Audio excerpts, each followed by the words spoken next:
Hello, you're watching Tell It Like It Is, and I'm Kathy Benuck.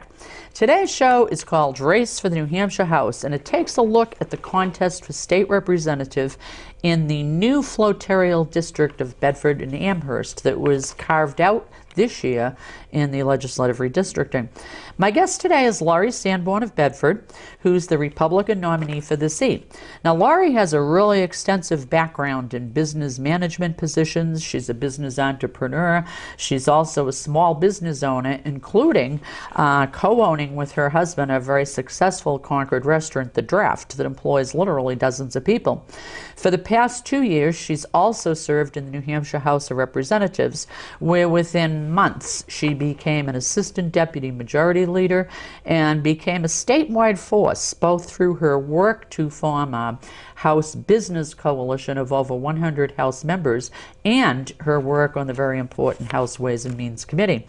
Now, we're limited for time, as you know, so I don't want to use up a lot of valuable time right now to repeat all of the biography and accomplishments that I talked about in her first show with me back in June.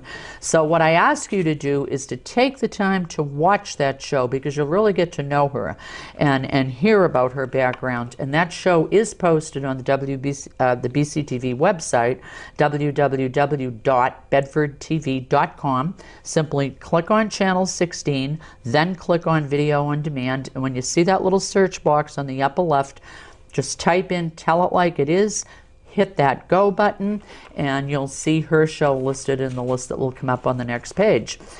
So, with no further ado, I want to get right to Laurie, because there's so much to talk about, so little time, and an election is coming up fast.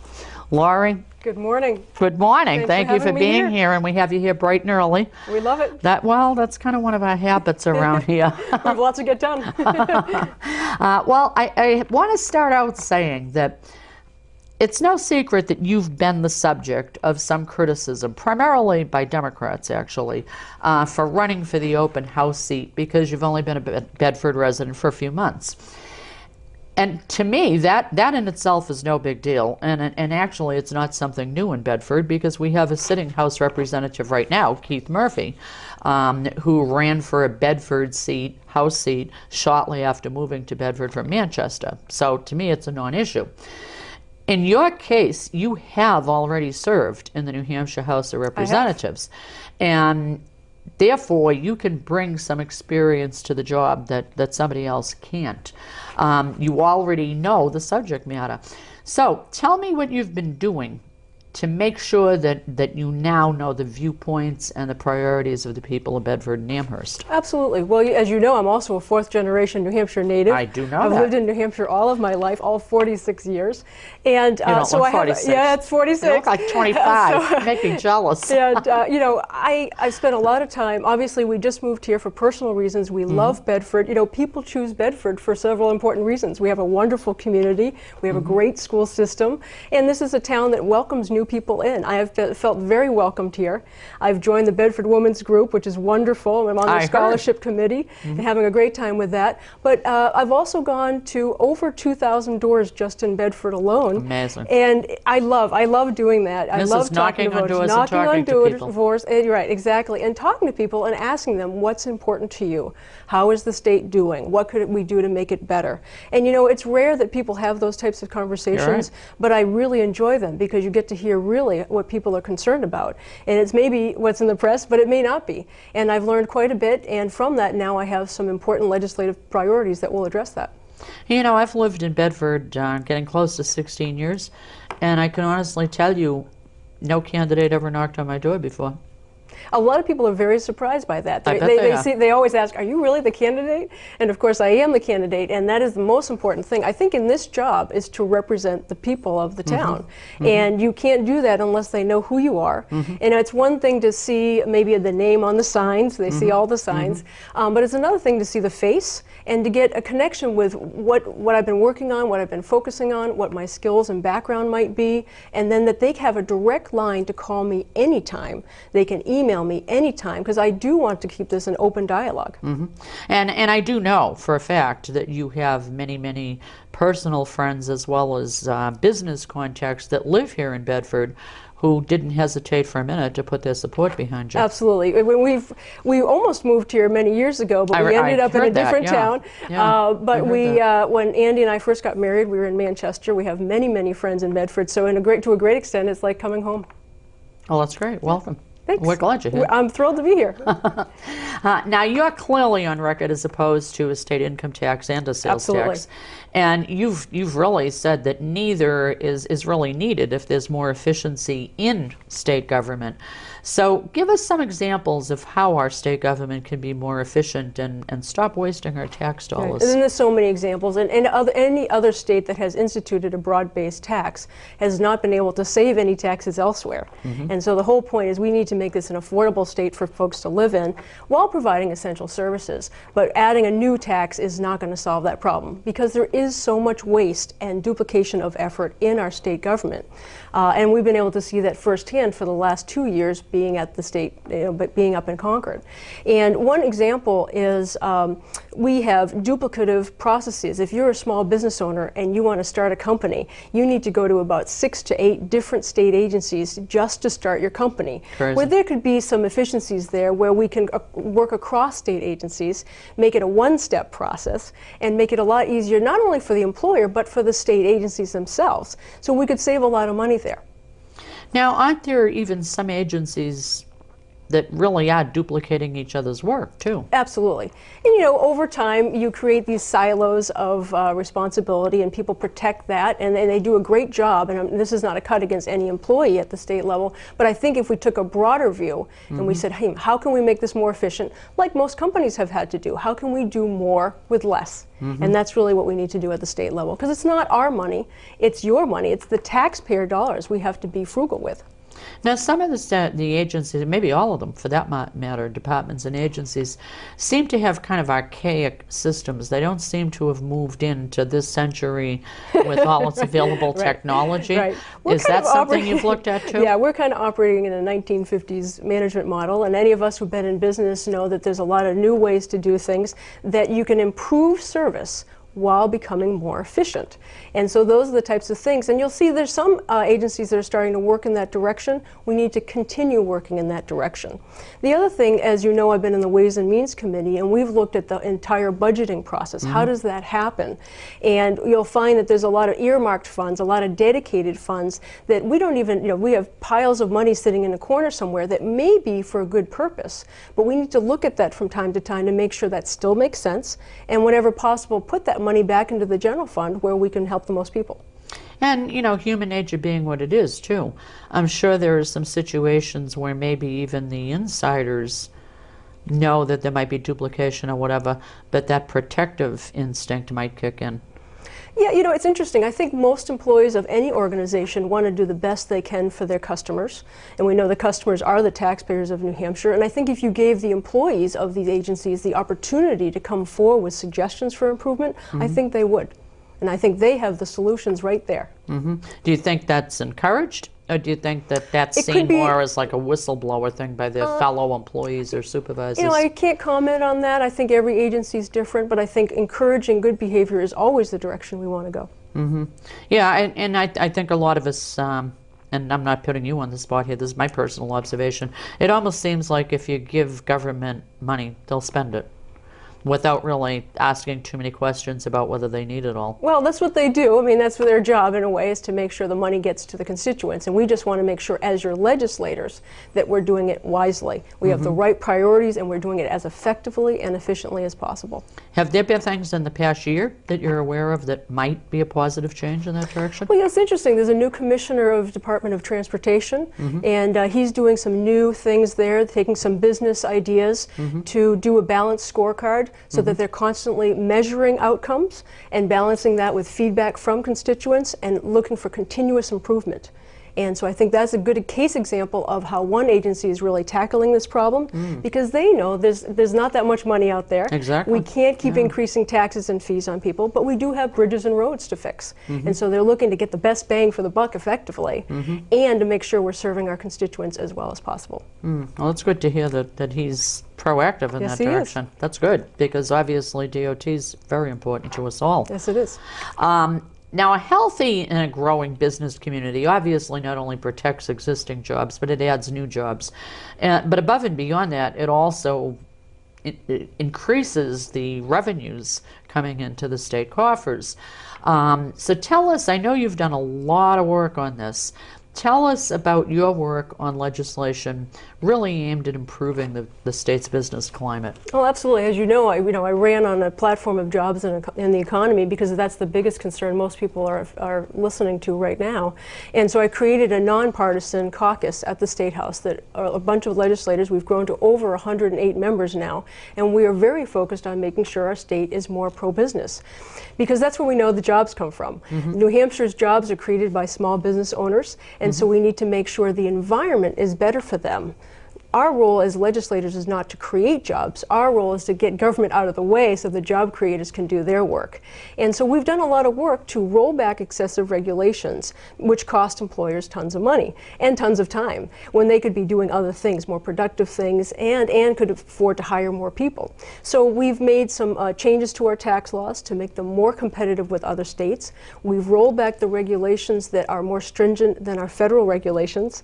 And we've even looked at regulations at neighboring states to see where maybe New Hampshire was more onerous than these other states, and rolled those back to make it easier. So that we want to make New Hampshire the most attractive place to start a company or to grow your company, to hire people. And so we've rolled back over 50 bills in the past 2 years to do that.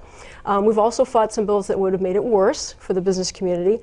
And going forward, we plan to do more of the same, and we'd like to connect with the educational community to make sure, because in some cases we have jobs, but we don't have a skilled workforce to take those jobs. And so then sometimes employers in New Hampshire have to go out of the state. We've been working with these institutions of higher learning to make sure that they are creating a skill set that the employers in New Hampshire can hire. Just a couple of days ago, I met and spoke with the Speaker of the House, Bill O'Brien, and he was mentioning something, and it seems to me you might have touched on it a little bit during my last interview with you, but he used as an example a business in New Hampshire that was paying their employees biweekly rather than weekly, and brought up that kind of hokey rule that everybody is supposed to pay their employees weekly. And apparently somewhere along the line they did fax in their request to do the biweekly, but it got lost in the maze of government. And he said that when the state caught up with these people, I mean, it was thousands and thousands and thousands of dollars worth of penalties. Yeah, we hear this all the time. There are these old laws on the books that may have made sense a long time ago, but now they just don't make sense. Most employers know that biweekly is what employees expect and are comfortable with, and simply do it, not realizing that they're actually breaking an old New Hampshire law. And then, of course, we have to change the culture in our state so that as opposed to an agency going out to that employer and looking for the fines and the fees and putting them out of business, we need to change that so that we can help the employer understand what the law is, give them a time to correct the problem, and then get back to hiring people. And so there's a lot of examples there that if we could fix those problematic laws and change the culture in government, I think we'd have a better time attracting employers. I mean, just this past weekend, I talked to two separate business owners who had been in business over 30 years, finally decided to shut down their company because of the overregulation. Really? Yes. Wow. Now, you and your husband are small business owners, so no doubt, you know, just from a totally personal level, as a small business owner, you have some ideas or some thoughts on really changes that are super needed by small business in particular, not the huge employers. Is that something that you've also been involved in at the State House? It's absolutely, because as a small business owner, I represent the largest majority of employers in the state of New Hampshire. Yes. So I have a real intuitive and real world handle on what a new law will do to a company. And it may seem like a great idea at the time to require a new report or a new form and then to penalize people if they don't do it. But all of that stuff adds up, and it becomes, you reach a breaking point where I can't continue to absorb those costs, then I need to pass on those costs maybe to my customers. Now my customers have less money to spend, so it's an overall economic impact. So if we make sure that our employers can do a good job and they're rewarded for that, not penalized, then there'll be more money in the economy so everyone can have jobs. And of course, the practical aspect is the small business owner wears many, many hats. Absolutely. Not just one dedicated job. And if the state has all these onerous regulations and paperwork requirements and such, it's a killer. Right. I mean, instead of doing your job, running your business, you're fooling around writing reports and such, which is insane. And we've started to make some inroads on that, and that's some of the goals that I have going forward, is to continue modernizing our state government so that we're not doing these redundant efforts. We make it easier for the employers. We change that culture so it's more warnings before fines. It's more help and encourage versus restrict and prevent. And I think if we do that and we market that better, we can attract more employers to our state. Are you getting feedback from small business Getting great yet? feedback. Yeah? In fact, we just received the results of a survey from a national organization, and New Hampshire is now ranked second in terms of business friendliness in the United States. Yes. And what were we before? I believe we were 17th a year ago, so we've made progress. Wow, 15 spots up in a year. Yeah, I would say. Yeah, amazing. Now, no doubt, and this has been going on for several years, this whole right to work issue. And even though this year it kind of, again fizzled out, I mean, I would think that it's going to come back again. And I know that you are a very strong believer that employees should have the right to choose whether or not to join a union. But above and beyond that, what are other reasons why right to work is a good thing for New Hampshire, in your opinion? Right. Well, and you're right. The most important reason for right to work is it gives employees choice on whether or not to join an organization and to have to pay those dues. But beyond that, when you go to a right to work state, first of all, it would make New Hampshire the only one in the New England area to be right to work. Really? And that would be very attractive. That is the only one? Would be the only in the area? Yes. Wow. Yes. And when we've seen other states recently become a right to work state, we've seen their employment opportunities expand dramatically and very quickly because it's attractive to employers, larger employers. It tends to attract the bigger companies because it gives them flexibility and it gives their employees the flexibility on whether or not to join a union and pay the dues. Okay. And haven't there been some states recently that did that in other parts of the country? There have been, yes, and that's where the successes have been seen. It does work. So there is proof of success. There with is that. proof of success. Now you're going to see, there's some naysayers that don't believe that, but proof is in the performance. And we've also seen that rolling back regulations does help. That employers don't really want to be breaking the law. They really want to do the right thing. Just have to make it a little easier for them. Okay. Yeah, as I said, I'm sure that issue will continue to keep coming back. It doesn't seem to be going away anyway. Well, we have a real opportunity to ignite the economic engine in New Hampshire by passing that. Okay. Now, I know that you also, and I believe on our previous show, you certainly stated and have stated strong support for local control of education. Absolutely. I did watch an interview of your opponent that was done and was aired here on BCTV that was conducted by the Bedford Democratic Party. And in that, he kind of strongly criticized your support of the voucher system, which has been passed by the legislature to allow parents more choice of education with their families. And he said, he used the word that you were trying to outlaw the International Baccalaureate program, which obviously is a hot button issue in Bedford. Well, I'm asking you this because I followed the issue, and in my opinion, you were not trying to outlaw International Baccalaureate, but you're the best one to answer that. It sounds like there's two questions in that, so I'll address both. The first probably. one I tend to do that. was about vouchers. Right. And we passed a law, but it wasn't for vouchers, actually. It was to create a scholarship organization that would allow children of all economic backgrounds choice in education. And we find if you want excellence in education, it has to be the best match for the child. And now this is the one that allows business tax credits It does. Contributing and to that? And it is fairly confined because we did not want to have any negative impact on the public school system. But it's very small, but it does allow business people to contribute to the scholarship organization. And then the scholarship organization will give scholarships to people who would like to choose a different school that is a better match for their child. And obviously people of means can do that anytime they want. Sure. But people without means don't have those opportunities. And that is what that bill was meant to do, was to give opportunities to all people to have educational choice, because we find that those are the best outcomes possible.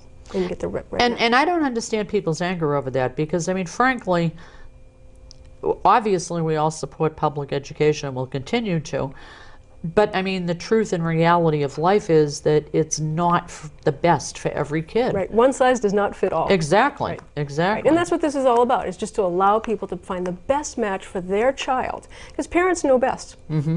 Yeah, absolutely. Gives them the choice. And they should not be mandated that they should have to feel guilty if they choose not to have their kids in, and if in they the public can't school afford system. it, this is a way that we can maybe help them. And business owners like it. Business owners care about education. They care about excellence. Sure. And they want to support that. Sure. So this allows that. Sure. Now on the IB question, when that bill was first presented to the House, it did look like it was going to restrict IB going forward.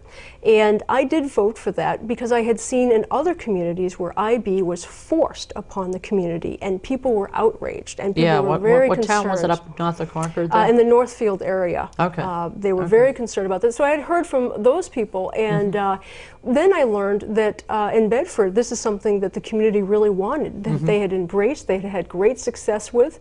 And so really, it's a local issue in the end. And if the community wants something, then the state should not get in the way. If anything, the state should enable things, help correct problems if there are any. But if the town wants it, that's the town's prerogative. So it all ties right back to local control. Absolutely. And obviously, I think the proponents would be relieved to hear you say that. And the opponents obviously, have plenty of avenues to continue to oppose if they choose, but it will be on the local level. And I think the people that opposed it in the other towns opposed it because it was being forced on them. If they had voted for it, if they had asked for it, if they had some experiences with it, they might have chosen to go that way. But again, it's their choice. It's town issues. Yeah, you're right. And really, my job as a state representative is to make sure that there is no overreach of state government on people, that it's there to help and protect, but is definitely not there to impose additional burdens. The time is flying, so I'm looking at the clock, and I'm only going to ask you one more question, and then I want to hand it over to you to say what you'd like to the people watching the show. I'm bringing this up because, again, I heard you criticized in a way that I thought was strongly and negatively. You definitely support Second Amendment rights under the U.S. Constitution. But in that same Democratic Party interview that I mentioned a couple of minutes ago, your opponent said that you go, and I will quote him, overboard. And he used the words expansion of vigilantism to describe your positions. What do you want to say to that? Well, I am a strong Second Amendment supporter. It's important. It's part of our Constitution. It's part of the New Hampshire fabric. I'm a New Hampshire native, as you know, so I want to protect some of those traditions. We passed a lot of new laws when it has to do with the Second Amendment. None of them did I sponsor, but I did support a number of them because they give people the right to bear arms and to protect themselves. Now, my opponent would like to restrict the Second Amendment interpretation to just two small areas. He restricted it to just, you should be able to protect yourself in your own home, and it's for sports. Second Amendment does not restrict that. Second Amendment was crafted very differently from that to protect your ability to protect yourself. And we did pass a law that expands the basic Castle doctrine to say, for law-abiding citizens, you may protect yourself, period. And his interpretation is different from mine. I believe that is a constitutional right we all own. Well, it did, and I brought it up only because, to me, the Second Amendment issue is one of the smaller ones, which I don't know if that's good or bad. It's not my priority. It's not why I ran for office. I know it's not. But we're presented with bills, and we do have to make those judgment calls. That's why we're paid the big bucks to go there and make those voting decisions. And when it comes to protecting our constitutional rights, I'm there for people. No, of course. And I think what bothered me and why I brought it up is because of those wording, the wording that he used that expansion of vigilantism. Because, I mean, I've never had the impression that you're a shoot-'em-up gal, and that's what you're looking for, you know?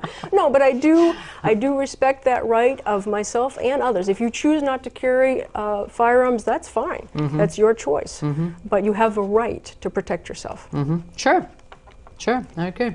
Well, looking at that clock, I now want to say to you, go to it. Tell the voters of Bedford and Amherst, hopefully we'll have some Amherst viewers too, and we will on YouTube if nowhere else. Excellent. Tell voters why they should go into the voting polls on November, in November I should say, and mark the slot next to Laurie Sanborn's name. Great, happy to do so. Thank you so much.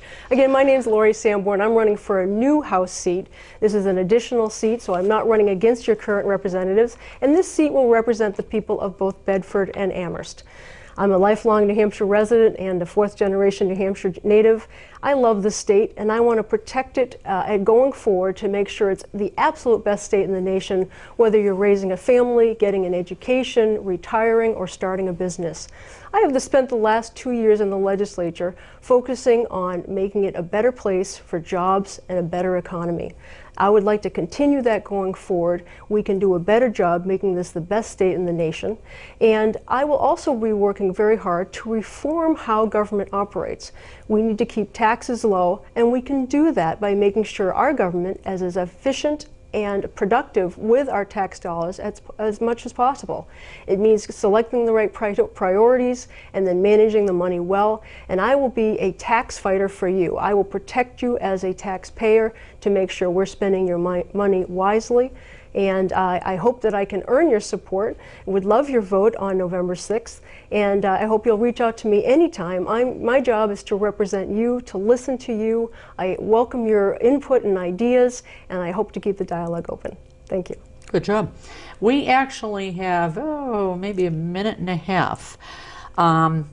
So here's an opportunity, I think, for you to tell voters why your experience counts at this stage in the game, your House experience, how it relates to all of those big dramatic issues that will be coming up in the next session.